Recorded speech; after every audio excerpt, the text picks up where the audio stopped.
말씀은 창세기 37장입니다.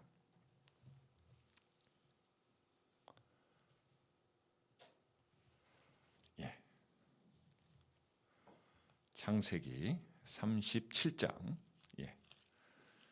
제가 가진 성경으로는 창세기 56페이지 1절 말씀부터 17절에 있는 말씀까지 보시도록 하겠습니다.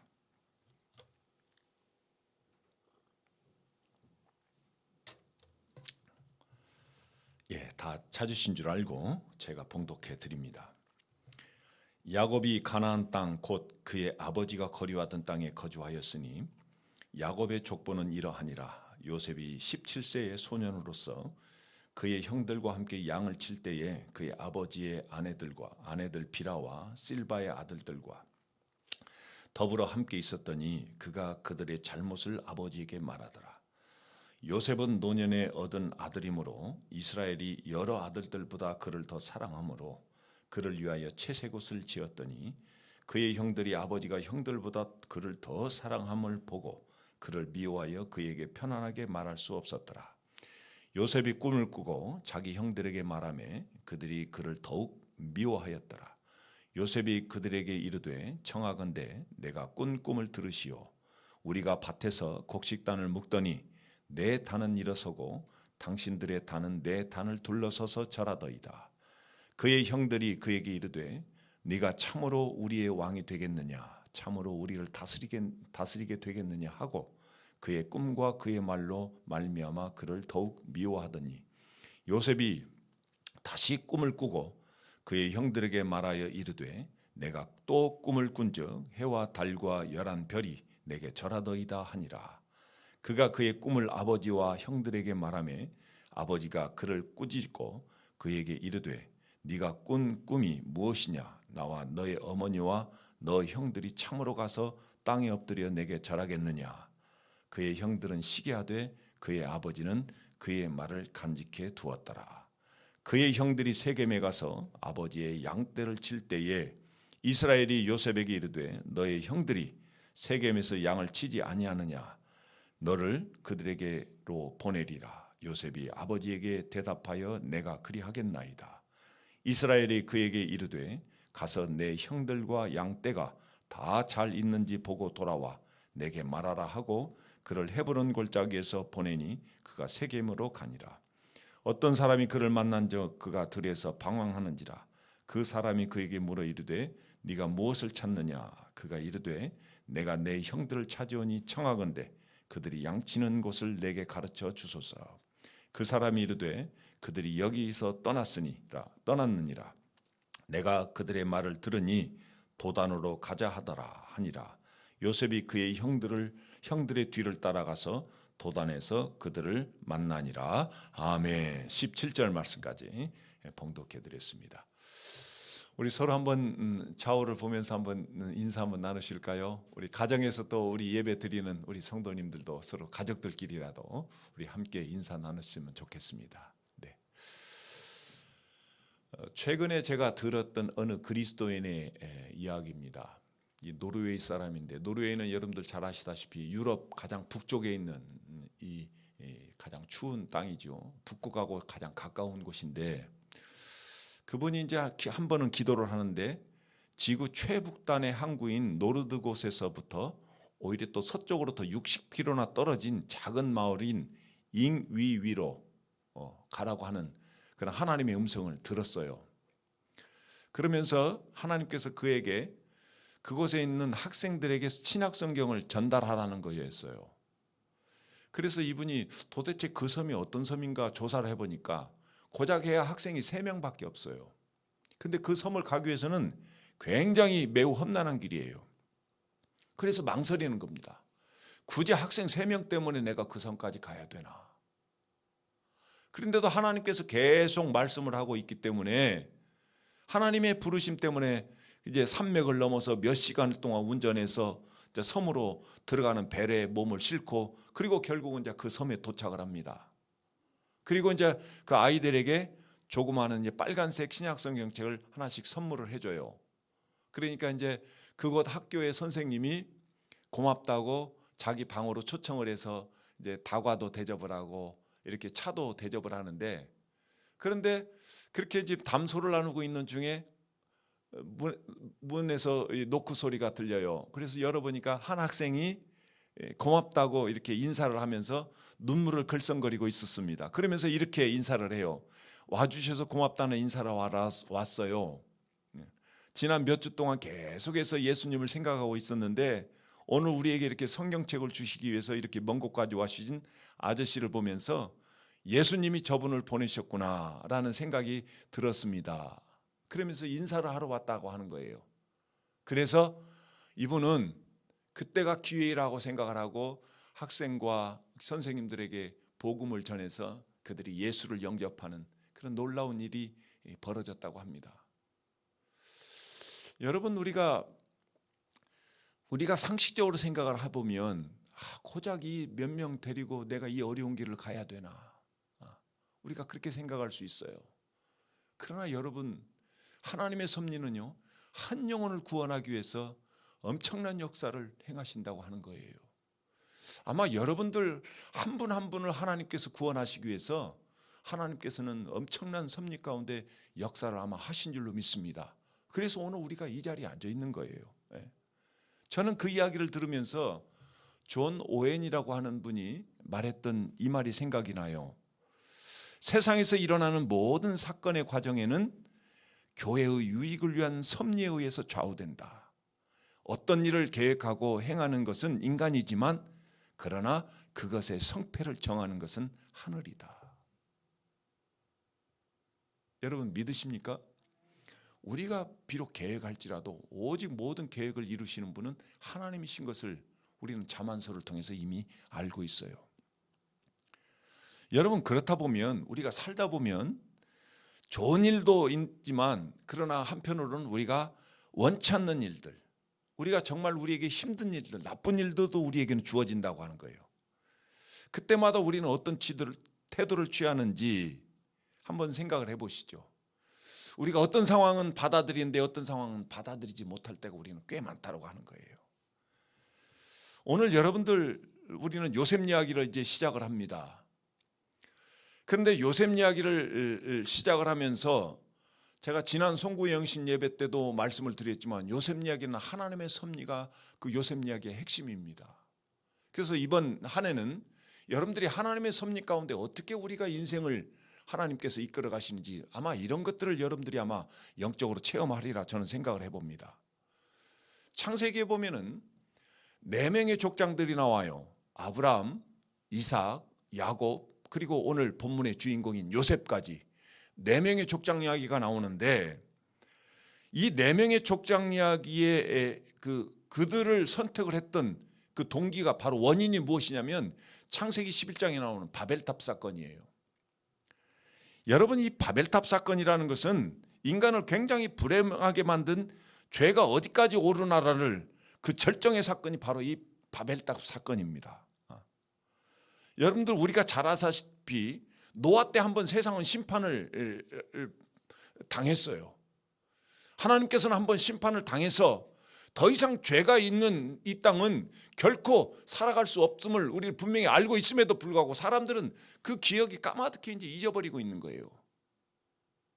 다시 사람들은 죄 가운데 이제 살아가는 거예요. 그 절정이 바로 바벨탑입니다. 그래서 하나님께서 이제 구원된 그의 나라와 그의 백성을 새롭게 만들기 위해서 이제 첫 번째 선택했던 인물들이 바로 이 아브라함과 그리고 이제 오늘 그 후대로서 요셉이라는 사람이 등장을 하게 된 거예요. 그런데 여러분들, 이 족장들은 각기 다 다른 다양성을 가지고 있어요. 그러니까 인물들의 설정이 각기 달라요.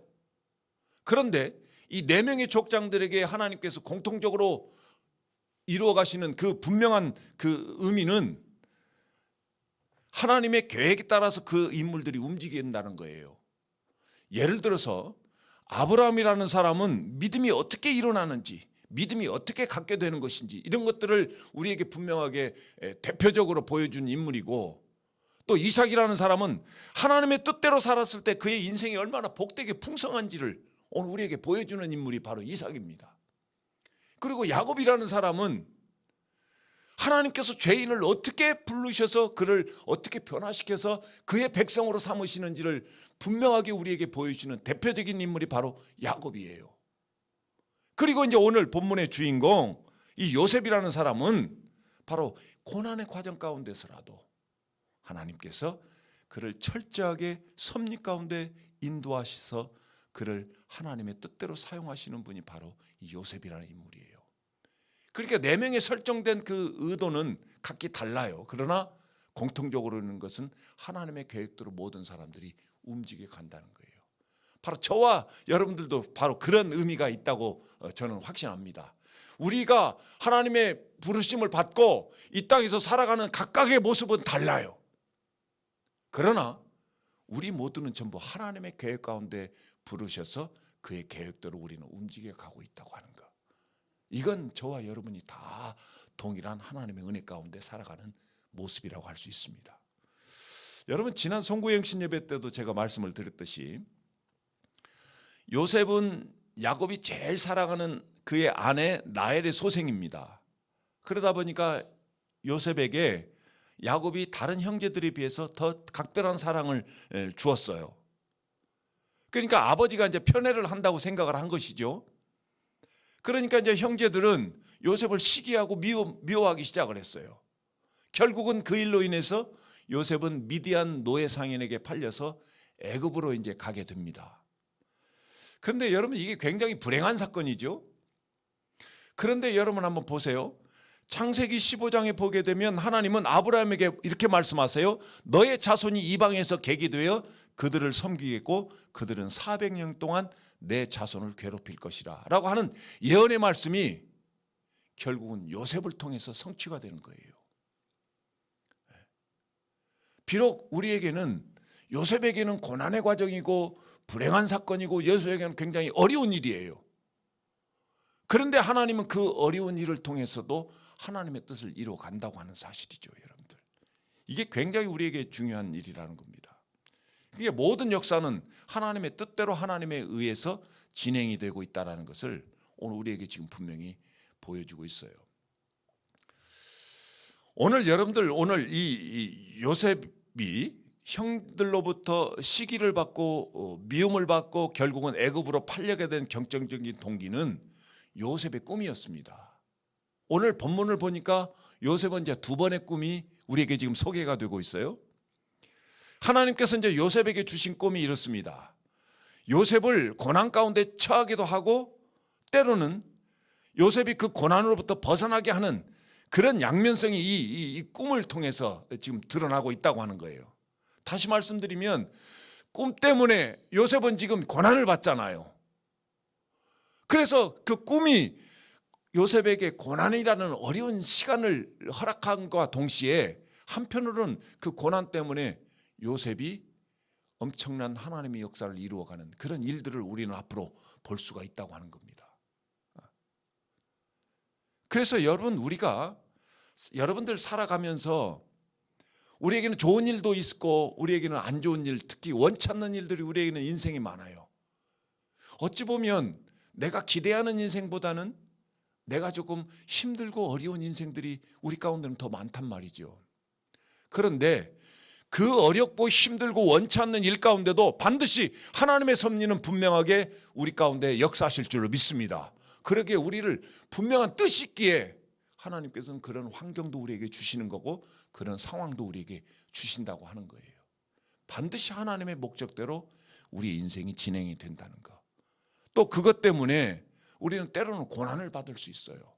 그래도 고난의 과정 가운데서도 우리에게 더 나은 인생을 살기 위해서 하나님께서 그 고난이 우리들의 삶의 새로운 인생의 동기가 될 수 있다고 하는 거 여러분들이 분명히 기억하시기를 바랍니다. 여러분, 요셉은 이제 두 번을 꿈을 꾸죠. 한 번은 형제들이 곡식단을 묶고 있는데 요셉의 단이 중간에 딱 서 있고 나머지 형들의 곡식단이 요셉의 단 주위로 싹 둘러서서 그에게 절을 합니다. 형들이 볼 때는 굉장히 기분 나쁜 꿈이에요. 오늘도 본문의 말씀이 네가 우리의 왕이 되겠느냐, 우리를 다스리겠느냐 이렇게 지금 핍박을 하는 것이죠.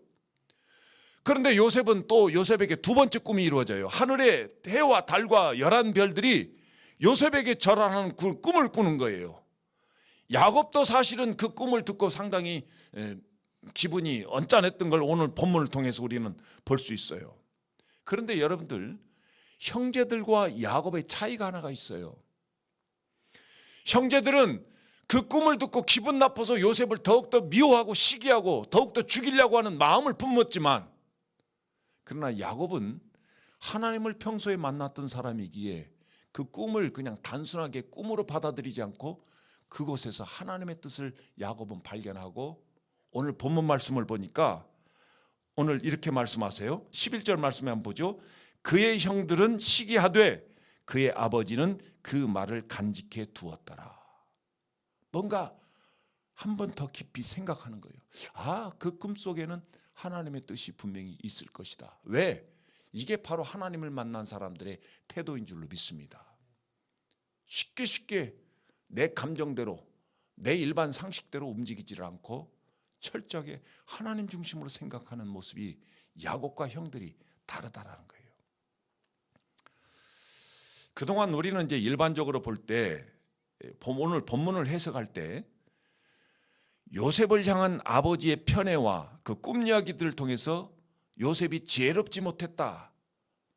그래서 그 지혜롭지 못한 것 때문에 요셉은 형들로부터 시기를 받고 미움을 받고 결국은 애굽으로 팔려가게 되는 그런 원인이 됐다. 그러니까 그 원인을 요셉에게 지금 두고 있거든요. 요셉이 지혜롭지 못했다 이거예요. 왜? 꿈을 그렇게 꿨어도 또 아버지의 사랑을 좀 받고, 또 야곱도 요셉에게 드러나 놓고 편애를 해서는 안 되는데 왜 그렇게 했느냐. 그래서 다시 말씀드린 피해자를 형들로 우리는 보고 이렇게 설교하는 그런 경우들을 많이 들었어요. 어쩌면 인간적인 상식으로는 충분히 그게 가능할 수도 있어요. 그런데 여러분들, 성경을 한번 자세히 한번 읽어보시죠. 우리가 분명히 알아야 될 것이 있는 게 뭐냐면, 왜 하나님은 요셉이라는 인물을 설정을 통해서 하나님의 구원 역사를 이루어 가시는가.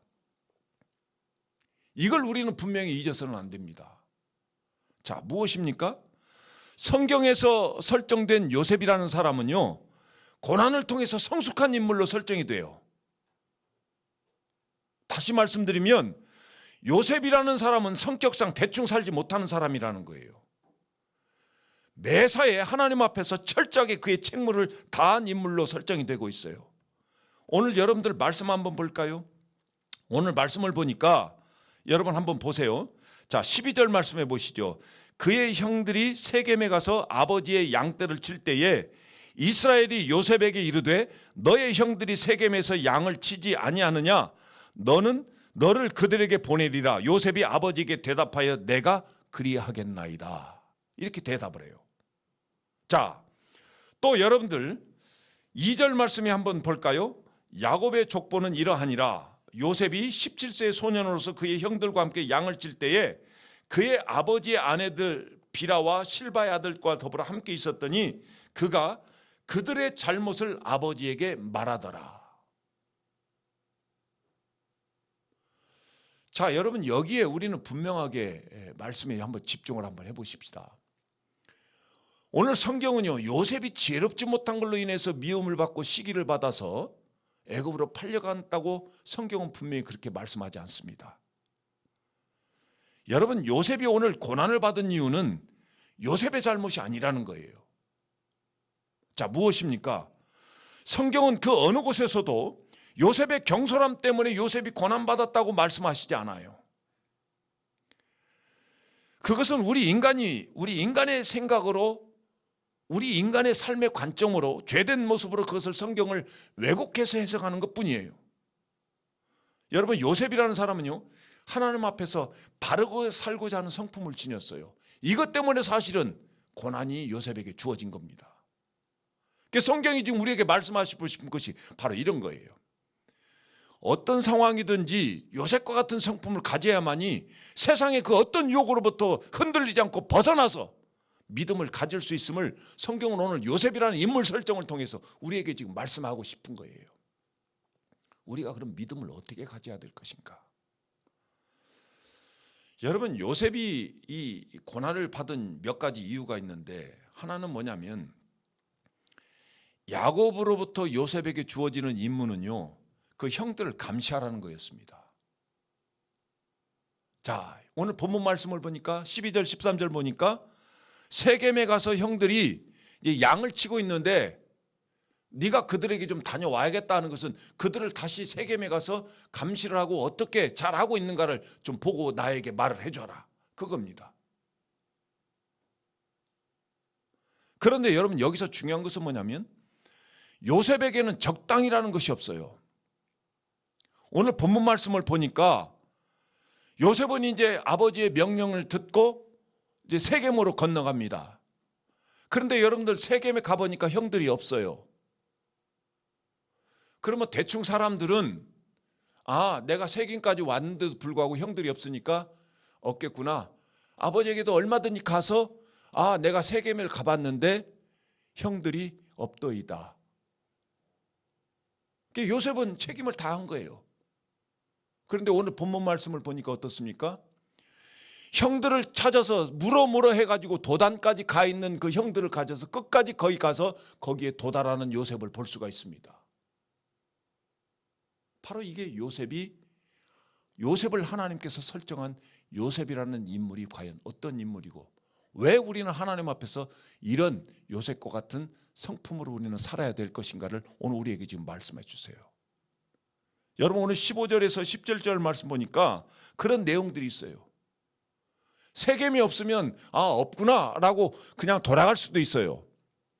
그런데 요셉은 어떤 사람이 그러는데 그의 형들이 도단으로 갔더이다. 그래서 물어 찾아서 요셉의 형들을 끝까지 만나는 그 요셉의 성품을 볼 수 있습니다. 요셉에게는 적당이라는 말이 없어요. 그리고 끝까지 형들을 찾아서 임무를 완수하는 그런 분명한 이 정직성, 이게 지금 요셉에게는 분명하게 있다고 하는 거예요. 그리고 요셉은요, 오늘 말씀을 보니까 그 형들을 보고 있는 것을 철저하게 그대로 아버지에게 그대로 말씀하세요. 적당히 형들도 좀 생각하면서 둘러대기도 하고 이래야 되는데, 철저하게 요셉은 그 본 것 그대로, 요셉은 아버지에게 그대로 말합니다. 세상의 그 어떤 것과도 타협할 줄 모르는 사람, 이게 바로 하나님께서 요셉이라는 인물을 설정하게 된 겁니다. 바로 이것 때문에 요셉은 고난이라는 삶을 살게 될 수밖에 없는 겁니다.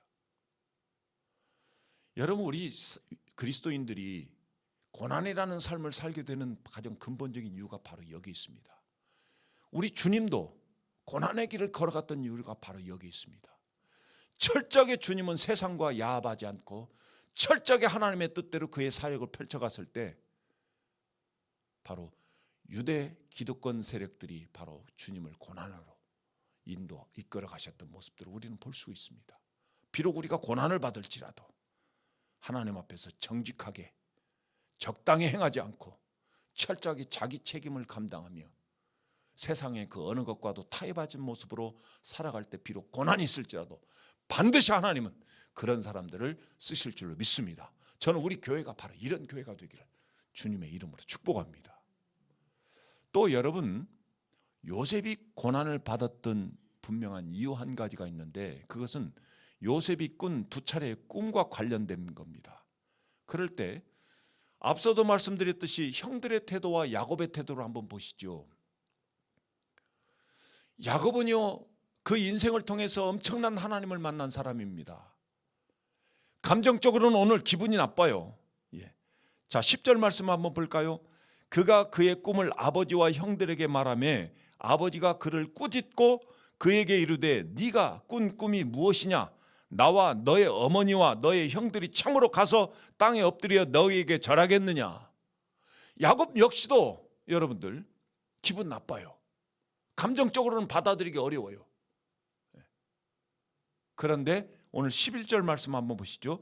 그의 형들은 시기하되 그의 아버지는 그 말을 간직해 두었더라. 자, 이 말씀이 무슨 말씀입니까? 그냥 감정적으로 모든 것을 반응하는 게 아니라 비록 감정적으로는 받아들이기 어려운 상황이지만 분명하게 그 꿈속에는 분명하게 하나님의 뜻이 있을 것이다. 그래서 과연 그 꿈속에서 진행되고 있는 하나님의 섭리가 무엇인가를 야곱은 새기는 겁니다. 여러분, 이게 우리 신앙인의 태도가 돼야 될 줄 믿습니다. 우리는 너무나 감정적으로 받아들여요. 오늘 형들과 같은, 형들은요 그 꿈을, 그 의미를 해석하지 않아요. 하나님께서 그 꿈을 주셨다면 하나님께서 분명한 어떤 뜻이 있을 것이라는 것을 헤아리지 못하고 자기 감정대로 그냥 받아들여요. 우리 이런 경우 얼마나 많습니까? 바로 그것 때문에 요셉은 고난을 받게 된 거예요. 여러분, 우리가 비록 고난이 조금 힘들지라도 우리가 감정에 받아들이지 말고 우리가 하나님 앞에서 우리가 야곱과 같이 영적으로 경험을 통해서 어떤 일이 벌어지면 거기에 일희일비하지 않고 과연 이 상황이 과연 하나님께서 왜 어떤 뜻으로 우리에게 주셨는가, 그 이유를 분명히 알고 새길 때 우리가 보다 하나님의 섭리 가운데 우리의 삶이 이루어질 줄로 믿습니다. 저는 여러분들이 이런 여러분들 되시기를 주님의 이름으로 축복합니다. 그 다음에 또 한 가지, 우리가 요셉이 왜 고난의 삶을 살았는지 그 이유를 우리들에게 말씀하시는 부분이 뭐냐면 바로 요셉의 성실성입니다. 세겜에 있는 형들에게 다녀오라는 아버지 야곱의 명령을 받아서 요셉은 이제 세겜까지 갑니다.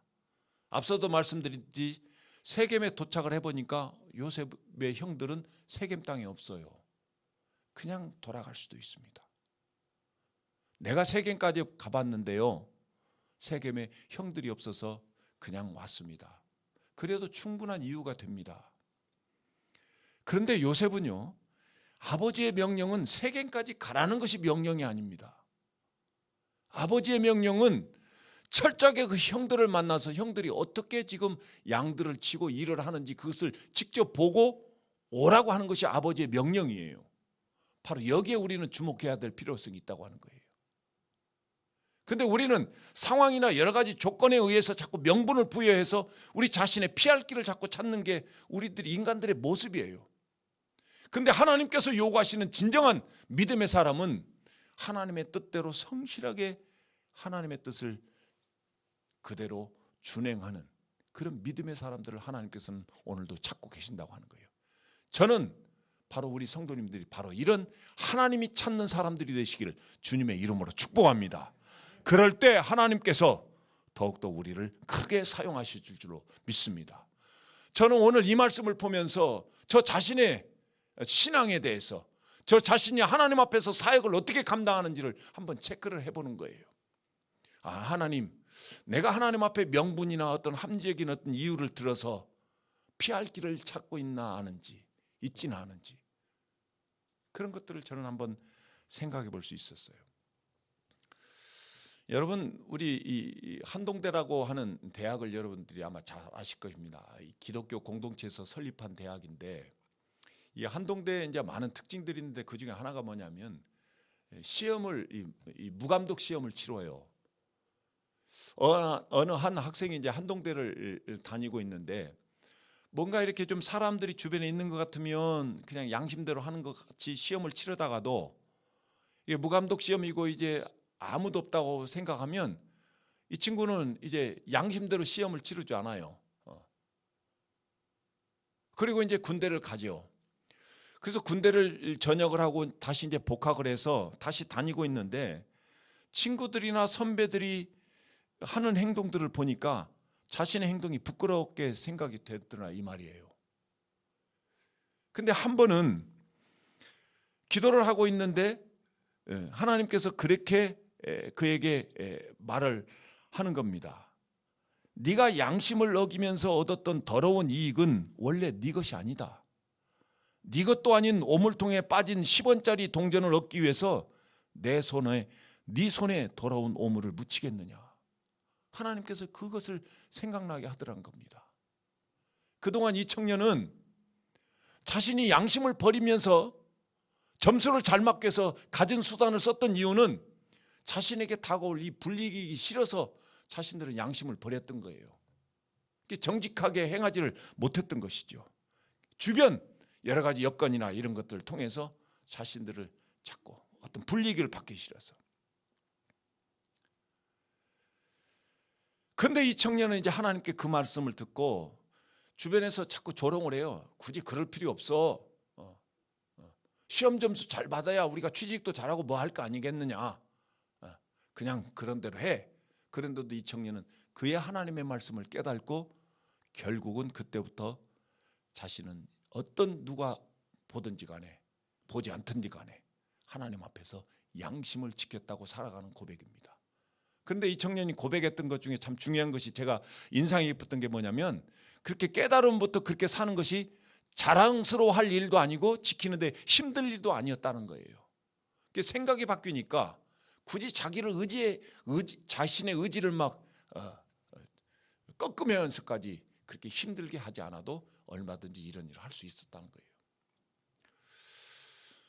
지난 이제 학기가 이제 벌써 지나갔습니다. 그리고 이제 맨 학기 되면은 저희가 이제 아이들을 이제 성적 평가를 하는데 지난 이제 성탄절 전에 이제 성적 평가를 저도 마쳤는데 저희 클래스에 이제 그 베트남에서 유학 온 친구들이 좀 있었어요. 그 중에 제가 두 친구에게 이 F 학점을 줬습니다. 근데 이제 그 중에 한 친구가 하나가 우리 이제 맨 학기 말에 이제 한 학기 동안 공부했던 워크북을 이제 제출을 해야 되는데 워크북을 내지를 않아요. 저는 이제 외국에서 유학원 온 아이들은 마치 제가 예전에 그 생활을 경험을 했기 때문에 가능하면 제가 도와드리고 싶었어요.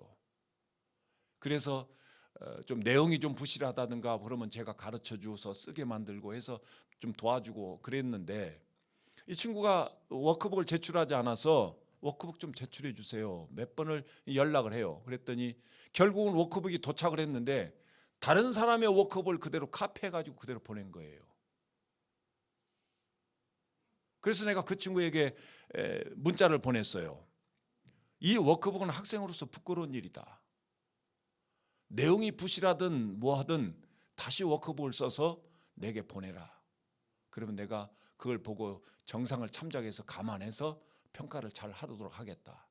그랬더니 끝내 워크북을 보내지 않았습니다.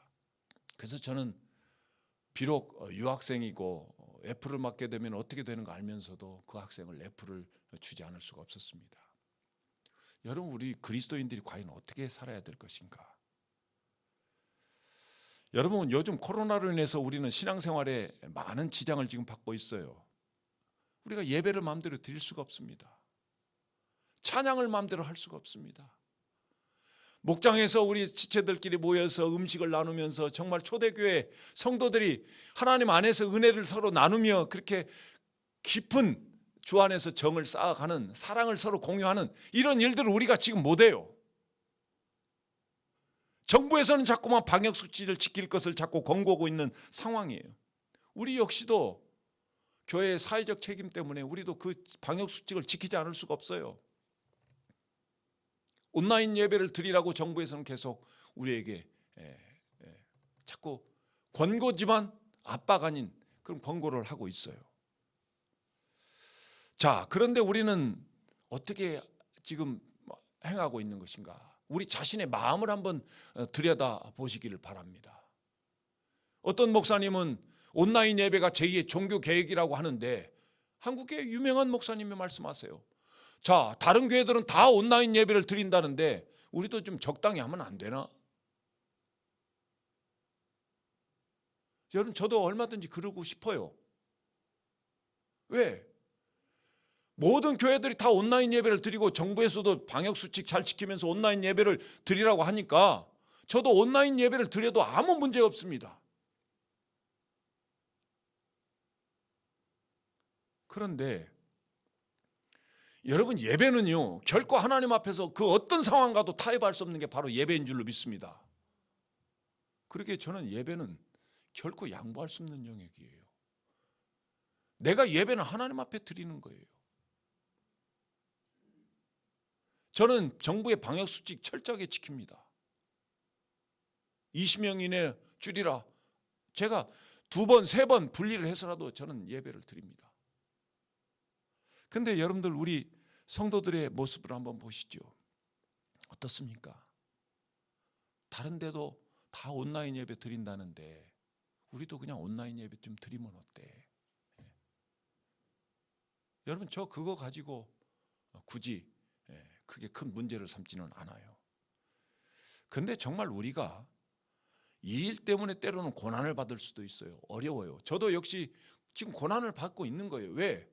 한 번 예배를 드리면 끝날 것을 저는 2번, 3번씩 나눠서 예배를 드리고 지난 성구영신 예배 때는 굉장히 힘들었습니다. 여러분 우리가 어떻게 해야 될까요? 혹시 어떤 분은 그렇게 말할 수도 있어요.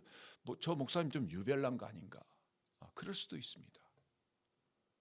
그런데 우리가 이렇게 비난을 받으면서도 또 고난에 처할 수도 있으면서도 우리가 정말 하나님 앞에서 어떤 모습으로 우리가 서야 될 것인가?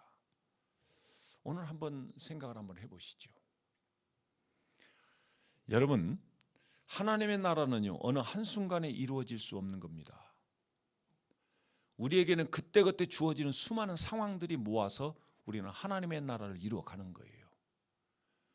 여러분 근데 어느 한순간에 우리가 무너지게 되면 그 무너지는 상황을 통해서 계속해서 우리는 연쇄 반응이 일어날 수밖에 없습니다.